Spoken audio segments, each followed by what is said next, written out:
میری تحریر کا عنوان ہے جب ہم گناہ کرتے ہیں۔ جب بھی آپ گناہ کرنے لگتے ہیں تو آپ نے دیکھا ہوگا کہ آپ کا دل زور زور سے دھڑکنا شروع ہو جاتا ہے۔ یہ خالق کل کی طرف سے دیا گیا ایک سگنل ہوتا ہے کہ اے میرے بندے، یہ کام غلط ہے، اس سے باز آ جا۔ یہ الگ بات ہے کہ ہمارے دل گناہ کر کر کے اتنے سیاہ ہو چکے ہیں کہ ہم ایسے سگنلز کو اپنی کمزوری یا ایک فطری عمل سمجھ کر ایک اور گناہ کر ڈالتے ہیں۔ ایک رات ہم سب کمرے والے کافی دیر تک اللہ رب العزت اور اس کے پاک نبی صلی اللہ علیہ وآلہ وسلم کی مدح بیان کرتے رہے۔ اسی دوران ایک دوست کہنے لگا، مجھے کافی مرتبہ میت کے لیے قبر کھودنے کا اتفاق ہوا ہے۔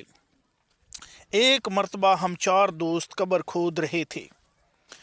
جب قبر کی کھدائی مکمل ہو چکی تو ہم میں سے ایک دوست نے کہا کہ میں اس قبر میں لیٹ کے چیک کرتا ہوں کہ اگر بڑی چھوٹی ہوئی تو ٹھیک کر لیں گے۔ ہم نے کہا کہ ٹھیک ہے، تم اندر لیٹ کے چیک کر لو۔ وہ قبر کے اندر داخل ہوا اور لیٹ گیا۔ جیسے ہی وہ لیٹا، قبر کی دونوں دیواریں بیٹھ گئیں اور قبر بند سی ہو گئی۔ اندر سے اس کے چیخنے چلانے کی آوازیں آنے لگیں۔ ہم نے جلدی سے اوپر سے مٹی ہٹائی اور اسے باہر نکالا۔ اس کی آنکھیں خوف سے باہر آنے کو تھیں اور اپنی پسلیوں پہ ہاتھ رکھے کرہا رہا تھا۔ ہم نے گاڑی منگوائی اور اسے جلدی ہسپتال لے گئے۔ وہاں جا کے پتہ چلا کہ اس کے کچھ پسلیاں ٹوٹ گئی ہیں۔ اس واقعے نے ہمیں کافی خوفزدہ کر دیا تھا کہ قبر کا عذاب واقعی بڑا سخت ہے۔ جب ہمارا وہ دوست کچھ بہتر ہوا تو ہمیں کہنے لگا، یہ مجھے میرے گناہوں کی سزا اور رب العزت کی جانب سے راہ راست پر آنے کا اشارہ ملا ہے، اس لیے شاید مجھے دنیا میں ہی قبر کی ہولناکیاں دکھائی گئیں تاکہ راہ راست پر آ جاؤں۔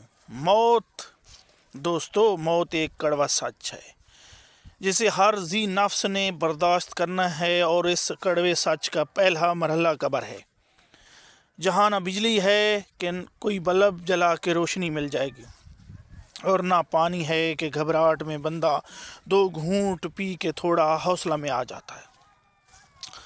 وہ ایک اوپر نیچے دائیں بائیں سے بند گڑھا ہے جس میں نہ کوئی روشنی کا ذریعہ ہے اور نہ کوئی ہوا کا۔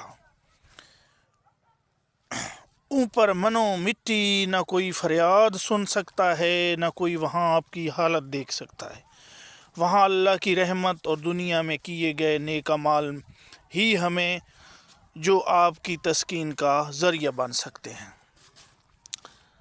آپ سب سے التجا کروں گا کہ دیکھیں، ابھی بھی کچھ نہیں بگڑا، ابھی بھی وقت ہے، آئیں توبہ کر لیتے ہیں۔ ہمارا کریم اللہ تو ہماری بخشش کے بہانے تلاش کرتا ہے۔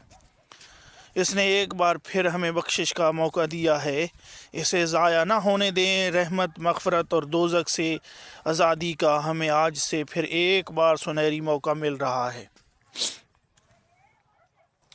کتنے ہی ہم میں سے ایسے تھے جو پچھلے سال ہمارے ساتھ تھے مگر اس بار ہمارے ساتھ نہیں ہیں، لقمہ اجل بن گئے ہیں۔